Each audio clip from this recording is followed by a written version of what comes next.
Hello ಗೆಳೆಯರೆ, welcome back to my video. So ಏನಪ್ಪ ಅಂತಂದರೆ ಎಲ್ಲರಿಗೂ ಈಗ ಒಂದು ಶಾಕಿಂಗ್ ನ್ಯೂಸ್ ಆಗಿಬಿಡ್ತದೆ ಅಂತಂದರೆ ಅಡ್ಮಿಷನ್ ಸ್ಟಾರ್ಟ್ ಅಂತಂದು. ಸೊ ಹಂಗಾರೆ ಫೀಸ್ ಎಷ್ಟು ಏನು ಅಂತ ನಿಜವಾಗ್ಲೂ ಅಡ್ಮಿಷನ್ ಸ್ಟಾರ್ಟ್ ಆಯಿತಾ? ಯಾಕಂದರೆ ಇನ್ನೂ ಕೂಡ KCT ಕೌನ್ಸಿಲಿಂಗ್ ಸ್ಟಾರ್ಟ್ ಆಗಿಲ್ಲ ಅಂತಂದು ಎಷ್ಟೋ ಜನ ಕೇಳ್ತಿದ್ರೆ. ಸೊ ಹಂಗಾಗ್ಬಿಟ್ಟು ಯಾರೆಲ್ಲ UGCET 2024 ಸ್ಟೂಡೆಂಟ್ಸ್ ನೋಡ್ತಾ ಇದ್ದಾರೆ, ಫಸ್ಟ್ ಟೈಮ್ ನಮ್ಮ ಚಾನಲ್ಗೆ ವಿಸಿಟ್ ಕೊಡುತ್ತಂದರೆ ಒಂದೇ ಒಂದು ಸಬ್ಸ್ಕ್ರೈಬ್ ಆ್ಯಂಡ್ ಒಂದು ಲೈಕ್ ಕೂಡ ಮಾಡ್ಕೊಂಬಿಡ್ರಿ. ಸರಿ, ಈಗ ಡೈರೆಕ್ಟಾಗಿ ವಿಷಯಕ್ಕೆ ಬಂದುಬಿಡ್ತೀನಿ. ಏನು ಅಡ್ಮಿಷನ್ ಸ್ಟಾರ್ಟ್ ಆಗಿದೆ ಅಂತ ನಿಜನಾ? ಓಕೆ, ನಮ್ಗೆ ಅಂದರೆ ಸಪ್ರೇಟಾಗಿ ಕೇಳ್ತಾ ಇದ್ದಾರೆ ಬ್ರದರ್, ನಮಗೆ ಅಡ್ಮಿಷನ್ ಇಲ್ಲಿ ಒಂದೊಂದು ಕಡೆ ಕಾಲೇಜಸ್ ಸ್ಟಾರ್ಟ್ ಆಗಿಬಿಟ್ಟಿದ್ದಾವೆ, ನಾ ಕೇತ್ರೋ ಅಲ್ಲ ಡೈರೆಕ್ಟ್ ಅಡ್ಮಿಷನ್ ಮಾಡಿಸ್ಬೋದಾ? ಇಟ್ ಮೀನ್ಸ್ ನಾನು ಅಡ್ಮಿಷನ್ ಸ್ಟಾರ್ಟ್ ಅಂತಂದರೆ ಮ್ಯಾನೇಜ್ಮೆಂಟ್ ಸೀಟ್ ಅಂತ, ಮ್ಯಾನೇಜ್ಮೆಂಟ್ ಸೀಟು ಅಡ್ಮಿಷನ್ ಸ್ಟಾರ್ಟ್ ಆಗಿಬಿಟ್ಟು ಅಂತಂದು. ಸೊ ನೋಡಿ, ಒಂದು ನೆನಪಲ್ಲಿ ಇಟ್ಕೋರಿ, ಮ್ಯಾನೇಜ್ಮೆಂಟ್ ಸೀಟೇ ಬೇರೆ, ಇದು ಗೌರ್ಮೆಂಟ್ ಸೀಟೇ ಬೇರೆ. ಓಕೆ, ನಾನು ಆವಾಗಲೇ ಸೀಟ್ನ ಯಾವ ರೀತಿ ಡಿಸ್ಟ್ರಿಬ್ಯೂಟ್ ಮಾಡಿದ್ದೆ ಅಂತಂದರೆ, ಒಂದು ಮ್ಯಾನೇಜ್ಮೆಂಟ್ ಸೀಟು, ಇನ್ನೊಂದು ಗೌರ್ಮೆಂಟ್ ಕಾಲೇಜಿನ ಗೌರ್ಮೆಂಟ್ ಸೀಟ್ ಅಂತಂದು, ಆ್ಯಂಡ್ ಗೌರ್ಮೆಂಟ್ ಸೀಟಿನ ಪ್ರೈವೇಟ್ ಕಾಲೇಜ್. ಓಕೆ, ಇದಿಷ್ಟು ಕಾಲೇಜು. ಇದು ಏನಕ್ಕೆ ಈ ರೀತಿ ಡಿಸ್ಟ್ರಿಬ್ಯೂಟ್ ಮಾಡಿದರು? ಓಕೆ, ಮ್ಯಾನೇಜ್ಮೆಂಟ್ ಸೀಟ್ನು ಕೂಡ ಏನಕ್ಕೆ ಸಪ್ರೇಟಾಗಿ ಇಟ್ಟವ್ರೆ? ಓಕೆ, ಮ್ಯಾನೇಜ್ಮೆಂಟ್ ಸೀಟ್ನ ಎರಡು ರೀತಿಯಾಗಿ ಇಟ್ಟರೆ, ಒಂದು ಥ್ರೂ ಅಡ್ಮಿಷನ್ ಮಾಡ್ಕೊಳೋದು, ಮ್ಯಾನೇಜ್ಮೆಂಟ್ ಸೀಟೇ ಅಷ್ಟೇ ಫೀಸ್ ಇರುತ್ತೆ. ಓಕೆ, ನೀವು ಡೈರೆಕ್ಟಾಗಿ ಅಡ್ಮಿಷನ್ ಯಾವ ರೀತಿ ಮಾಡ್ಕೊತೀರೋ ಅಷ್ಟೇ ಫೀಸು ಥ್ರೂ ಹೋದ್ರು ಮ್ಯಾನೇಜ್ಮೆಂಟ್ ಸೀಟನ್ನು ಇಟ್ಟಿರ್ತಾರೆ. ಓಕೆ, ನೀವು ಆಪ್ಷನ್ ಎಂಟ್ರಿ ಮಾಡುವಾಗ ಎರಡು ರೀತಿ ನೀವು ನೆನ್ಪಿಟ್ಕೋಬೇಕು. ಆ್ಯಂಡ್ GP ಅಂತ ಬರ್ತದ. ಓಕೆ, ಅಂತಂದರೆ GG ಅಂತಂದರೆ ಗೌರ್ಮೆಂಟ್ ಸೀಟ್ ಅಂತ ಅರ್ಥ, GP ಅಂತಂದರೆ ಮ್ಯಾನೇಜ್ಮೆಂಟ್ ಸೀಟ್ ಅಂತ. ತಪ್ಪಿ ನಿಮ್ಗೆ ಏನಾದರೂ ನಾಳೆ GP ಏನಾದರೂ ಅಲಾಟ್ಮೆಂಟ್ ಆಯಿತು ಅನ್ಕೋರಿ, ನೀವು ಡೈರೆಕ್ಟು ಇವಾಗೇನು ಅಡ್ಮಿಷನ್ ಮಾಡ್ಕೋಬೇಕು ಅನ್ಕೊಂಡಿರ್ತೀರಿ ನೋಡಿ, ನಾಳೆನೂ ಕೂಡ GP ಅಲಾಟ್ಮೆಂಟ್ ಆದರೆ ಅಷ್ಟೇ ಫೀಸ್ ಕಟ್ಟಬೇಕಾಗ್ತದೆ. ಓಕೆ, ಇವಾಗ ವಿಷಯಕ್ಕೆ ಬಂದುಬಿಡ್ತೀನಿ. ಮ್ಯಾನೇಜ್ಮೆಂಟ್ ಸೀಟ್ ಆಯಿತು ಅಂತಂದ್ರೆ ಅದಕ್ಕೆ ಎಷ್ಟೆಷ್ಟೆಲ್ಲ ಫೀಸ್ ಆಗುತ್ತೆ? ಓಕೆ, ನೀವು ಗೌರ್ಮೆಂಟ್ ಸೀಟ್ ಆದರೆ ಏನಕ್ಕೆ ಕಡಿಮೆ ಆಗುತ್ತೆ? ಪ್ರೈವೇಟ್ ಕಾಲೇಜಲ್ಲಿ ಗೌರ್ಮೆಂಟ್ ಸೀಟ್ ಸಿಕ್ಕರೂ ಕೂಡ ಕಡಿಮೆ ಆಗುತ್ತೆ. ಏನಕ್ಕಾಗುತ್ತೆ? ಮ್ಯಾನೇಜ್ಮೆಂಟ್ ಸೀಟಿಗೆ ಸಿಕ್ಕರೆ ಏನಕ್ಕೆ ಜಾಸ್ತಿ ಆಗುತ್ತೆ ಅಂತಂದರೆ ಇದೆಲ್ಲನೂ ಕೂಡ ಡಿಸ್ಕಸ್ ಮಾಡ್ತೀನಿ.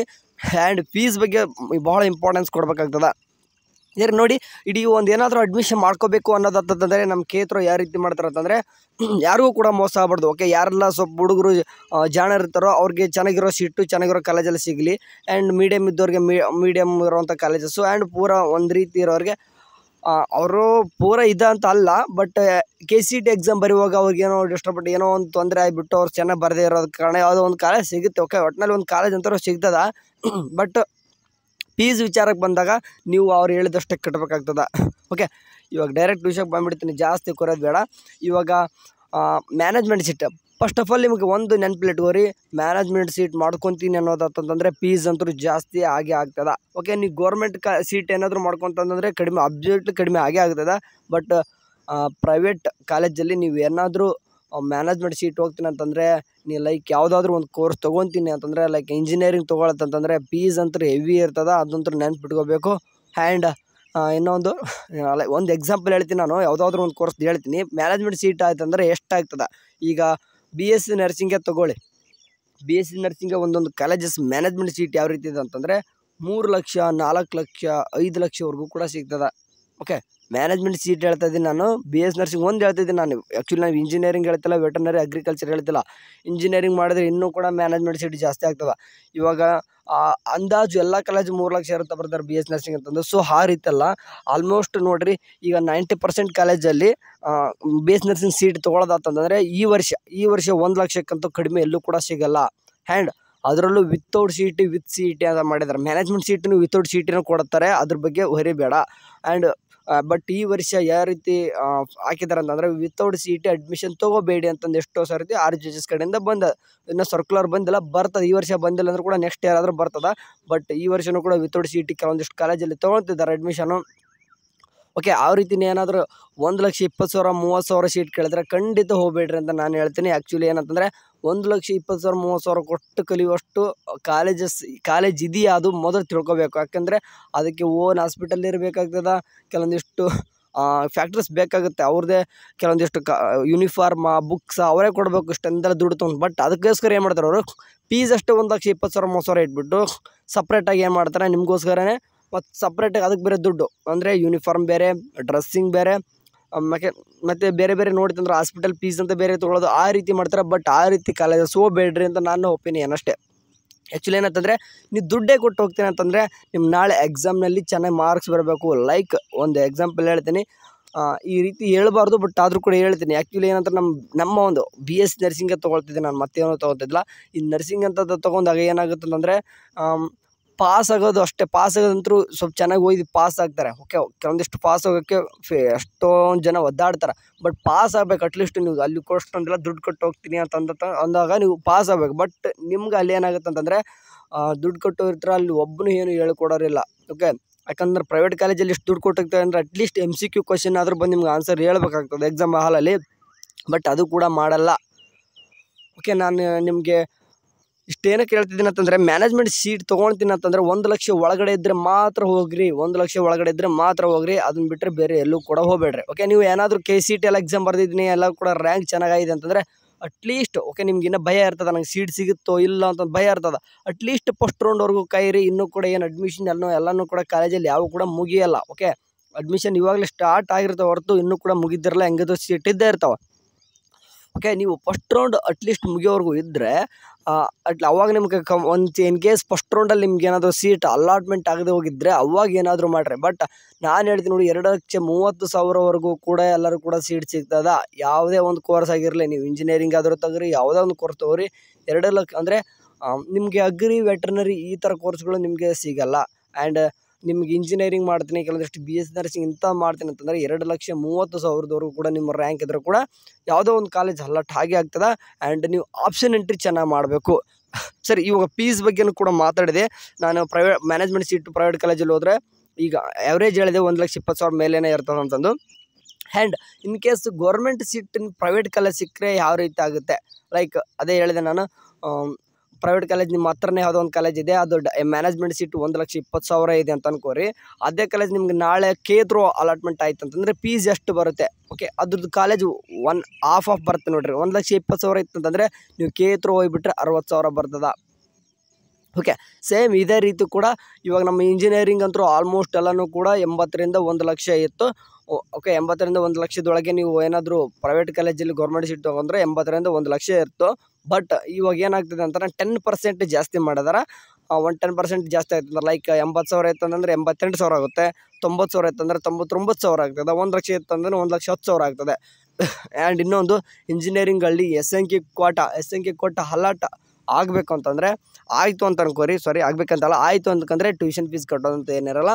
ಓನ್ಲಿ 20,000 to 30,000 ಅಷ್ಟೇ ಬರ್ತದೆ. ಮ್ಯಾಕ್ಸಿಮಮ್ 40,000 ಸಿಗ್ತದೆ ಅಷ್ಟೇ. ಅಂದರೆ 80ರಿಂದ 1 ಲಕ್ಷದ ಕಟ್ಟೋದೆಷ್ಟು, ಇಲ್ಲಿ 30ರಿಂದ 40,000 ಕಟ್ಟೋದೆಷ್ಟು ಅಲ್ವಾ? SNK ಕೋಟ ಎಲಿಜಿಬಲ್ ಅಂತಂದರೆ ಇನ್ ಕೇಸ್ ನೀವು ಇಂಜಿನಿಯರ್ ಸ್ಟೂಡೆಂಟ್ ಯಾರಾದರೂ ಮಾಡಬೇಕು ಅನ್ನೋದಿರ್ತಂದರೆ ನೀವು ನಮ್ಮ ಕಮೆಂಟ್ ಬಾಕ್ಸಲ್ಲಿ ಹಾಕಿ SNK ಕೋಟಕ್ಕೆ ನಾವು ಯಾವ ರೀತಿ ಆಪ್ಷನ್ ಎಂಟ್ರಿ ಮಾಡಬೇಕು. ಓಕೆ, ಆಪ್ಷನ್ ಎಂಟ್ರಿ ಮಾಡಬೇಕು, ನನಗೆ SNK ಕೋಟದಲ್ಲಿ ನಂಗೆ ಸೀಟ್ ಸಿಗಬೇಕು ಅನ್ನೋದಂದರೆ ನಾನು ಯಾವ ರೀತಿ ಆಪ್ಷನ್ ಎಂಟ್ರಿ ಮಾಡಿದ್ರೆ ನನಗೆ SNK ಕೋಟ ಅಲಾಟ್ ಆಗುತ್ತೆ. ಓಕೆ, ನಾನು ಒಂದು 50-50 ಚಾನ್ಸಸ್ ನಿಮ್ಗೆ ಕೊಡ್ತೀನಿ, ಈ ರೀತಿ ಮಾಡಿದ್ರೆ ಸಿಗುತ್ತೆ ಅನ್ನೋಕ್ಕೆ.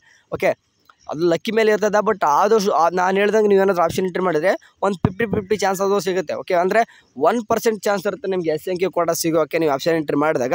ಬಟ್ ನಾನು ಹೇಳ್ದಂಗೆ ನೀವೇನಾದರೂ ಆಪ್ಷನ್ ಎಂಟ್ರಿ ಮಾಡಿದರೆ 50-50% ಸಿಗುತ್ತೆ. ಓಕೆ, ಖಂಡಿತ ನಾನು ಹೇಳ್ದಂಗೆ ಮಾಡಿದ್ರೆ 50-50% ಸಿಗುತ್ತದೆ. ಲಕ್ ಇದ್ದವನಿಗೆ ಖಂಡಿತ ಸಿಗ್ತದೆ ನಾನು ಹೇಳಿದ್ರಲ್ಲಿ. ಓಕೆ, ನಾನು ಹೇಳ್ದಂಗೆ ಮಾಡಿದವನಿಗೆ. ಓಕೆ, ಆ ರೀತಿ ಹೇಳ್ತೀನಿ.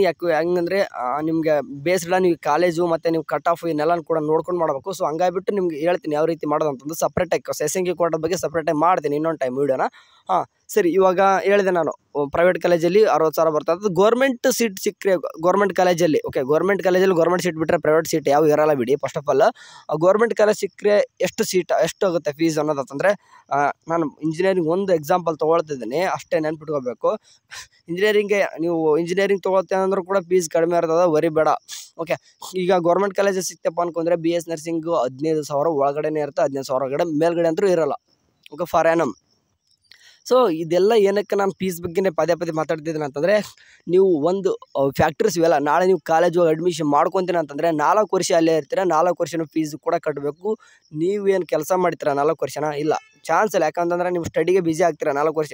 ಅವಾಗ ಫೀಸ್ ಇದನ್ನೆಲ್ಲ ಕಟ್ಟೋರು ಯಾರು? ನಿಮ್ಮ ಮನೆಯವರು. ಓಕೆ, ಅವರು ಸಫರ್ ಆಗೋದು ಎಲ್ಲಿ ಅಂತಂದರೆ ಮೇನ್ ನಿಮ್ಗೆ ನಿಜ ಅನಿಸುತ್ತೆ, ಎಷ್ಟೊಂದು ಕಷ್ಟಪಟ್ಟು ಕಟ್ತಾರೆ, 4 ವರ್ಷನೂ ಕಟ್ಟಬೇಕು ಅವರ ಫೀಸ್. ಸೊ ಹಂಗಾಗಿಬಿಟ್ರು ಅದಕ್ಕೆ ಈ ಒಂದು 4 ವರ್ಷ ಕಟ್ಟೋದಕ್ಕಿಂತ ಮುಂಚೆ ಇವಾಗಲೇ ಸ್ವಲ್ಪ ಒಂದು 15-20 ಡೇಸ್ ಕರೆಕ್ಟಾಗಿ ನಾವು ನಾವೇ ಕರೆಕ್ಟಾಗಿ ನಮ್ಮ ವರ್ಕ್ ನಾವೇ ಮಾಡಿಕೊಂಡ್ರೆ ನಮ್ಮ ಒಳ್ಳೆ ಕಾಲೇಜು ಕೂಡ ಸಿಗ್ತದೆ. ಈಗ ದುಡ್ಡು ವೇಸ್ಟ್ ಆಗ್ಬಿಡ್ತು. ಓಕೆ, ನೀವು ದುಡ್ಡು ಕಟ್ತಿದ್ದೀರ ಅಂತ ಅಂದಮೇಲೆ ಅದ್ರದ್ದು ದುಡ್ಡು ಏನಕ್ಕೆ ವೇಸ್ಟ್ ಮಾಡ್ಕೊತೀರಾ? ಆ ಎಲ್ಲ ದುಡ್ಡನ್ನು ಕರೆಕ್ಟ್ ಯುಟಿಲೈಸಸ್ ಮಾಡ್ಕೋಬೇಕಂತಂದರೆ ಚೆನ್ನಾಗಿರೋ ಕಾಲೇಜ್ ಸಿಗಬೇಕು ಫಸ್ಟ್. ಓಕೆ, ನೀವು ಹೋಗಿ ಸ್ಟಡಿ ಮಾಡಬೇಕು ಫಸ್ಟ್. ಆ್ಯಂಡ್ ಅಲ್ಲಿ ಪಾಸ್ ಆಗಬೇಕು, ಅಟ್ಲೀಸ್ಟ್ ಪಾಸ್ ಆಗಬೇಕು ನೀವು ಅಲ್ಲಿ ಹೋಗಿದ್ಮೇಲೆ. ಬಟ್ ಎಷ್ಟೋ ಹುಡುಗರು ನೋಡಿದ್ದು ನಾನು, ಇಲ್ಲೇ ಕೇತ್ರು ಹೋಗಿರ್ತಾರೆ ಅಡ್ಮಿಷನ್ ಎಲ್ಲಾದರೂ ಒಂದು ಕಡೆ ಸಿಕ್ಬಿಡ್ಲಪ್ಪ ಅಂತಂದು ಹೋಗ್ತಾರೆ, ಅಲ್ಲೂ ಸೀಟ್ ಸಿಗುತ್ತೆ ಬಟ್ ಫೇಲ್ ಆಗ್ತಾರೆ. ಇದೆಲ್ಲ ಒಂಥರ ಅನಿಸುತ್ತಲ್ವ. ಸೊ ಹಂಗಾಗಿಬಿಟ್ಟು ಇದನ್ನೆಲ್ಲನೂ ಕೂಡ ನಾನು ಗಮನದಲ್ಲಿಟ್ಕೊಂಡು ಆಪ್ಷನ್ ಎಂಟ್ರಿ ಮಾಡಬೇಕು. ಆ್ಯಂಡ್ ಇದೇ ರೀತಿ ಫೀಸ್ ಕೂಡ ಡಿಸ್ಟ್ರಿಬ್ಯೂಟ್ ಆಗ್ತದೆ. ಆ್ಯಂಡ್ ಒಂದೊಂದು ಹೇಳಿದೆ 2 ಲಕ್ಷ ಇರ್ತದೆ ಒಂದೊಂದು ಕಡೆ ಪ್ರೈವೇಟ್ ಕಾಲೇಜಲ್ಲಿ ಅಂತಂದು. ನೀವು ಗೌರ್ಮೆಂಟ್ ಸೀಟ್ ಸಿಕ್ಕರೆ ಪ್ರೈವೇಟ್ ಕಾಲೇಜಲ್ಲಿ ಅಲ್ಲಿ 70-80 ಸಾವಿರವರೆಗೂ ಕೂಡ ಬರ್ಬೋದು, ಚಾನ್ಸಸ್ ಇರ್ತದೆ. ಯಾಕಂದ್ರೆ ಹೇಳಿದೆ ನಾನು ಕಾಲೇಜ್ದು ಒಂದು ಹಾಫ್ ಫೀಸ್ ಆಗುತ್ತೆ ಅಂತಂದು. ಇನ್ನೂ ಅಂತಂದು ಹೇಳೋಕ್ಕಾಗಲ್ಲ. ಒಂದೊಂದು ಫೀಸು 2 ಲಕ್ಷ ಇದ್ದರೂ ಕೂಡ ಗೌರ್ಮೆಂಟ್ ಸೀಟ್ ಪ್ರೈವೇಟ್ ಕಾಲೇಜಲ್ಲಿ ಸಿಕ್ಕರೆ ಬರೀ 30,000 ಇರ್ತದೆ. ನಾನು 50-60,000 ಅಂತ ಅಂದಿಲ್ಲ, ಅದೂ ಇಲ್ಲ, ಬರೀ 35,000 ಇರ್ತದೆ. ಅಂಥ ಕಾಲೇಜಸ್ಸು ಇರ್ತವೆ. ಇದು ನಿಮ್ಗೆ ಯಾವ ಕಾಲೇಜ್ ಸಿಗುತ್ತೆ ಅನ್ನೋದ್ರ ಮೇಲೆ ಡಿಫೆಂಡ್ ಆಗೋದು. ಪ್ರೈವೇಟ್ ಕಾಲೇಜಲ್ಲಿ ಗೌರ್ಮೆಂಟ್ ಸೀಟ್ ಅಂತಂದರೆ ಸ್ವಲ್ಪ ಡಿಫೆಂಡ್ ಮಾಡೋಕ್ಕಾಗಲ್ಲ ಇಷ್ಟೇ ಫೀಸ್ ಅಂತಂದು. ನಾಳೆ ನಿಮಗೆ ಫೀಸ್ ಸ್ಟ್ರಕ್ಚರ್ ಬಿಡ್ಬೋದು ಕೆ ಕಡೆಯಿಂದ, ಬಟ್ ಅದೇ ಎಕ್ಸಾಕ್ಟ್ ಇರಲ್ಲ. ಓಕೆ, ಒಂದೇನೋ ಒಂದು ಬಿಡ್ತಾರೆ ಅಷ್ಟೇ. ಅದು ಎಕ್ಸಾಕ್ಟ್ ಅಂತೂ ಯಾವುದಕ್ಕೂ ಅಲ್ವೇ ಅಲ್ಲ.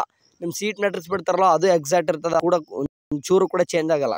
ಬಟ್ ಫೀಸ್ ಸ್ಟ್ರಕ್ಚರ್ ಫುಲ್ ಎಲ್ಲನೂ ಕೂಡ ಚೇಂಜ್ ಆಗುತ್ತೆ. ಅದರಲ್ಲೂ ಕೂಡ ನಮ್ಮ BS ನರ್ಸಿಂಗ್ದಲ್ಲಿ ಅಂದರೂ ಫುಲ್ ಚೇಂಜ್ ಆಗೇ ಆಗ್ತದೆ.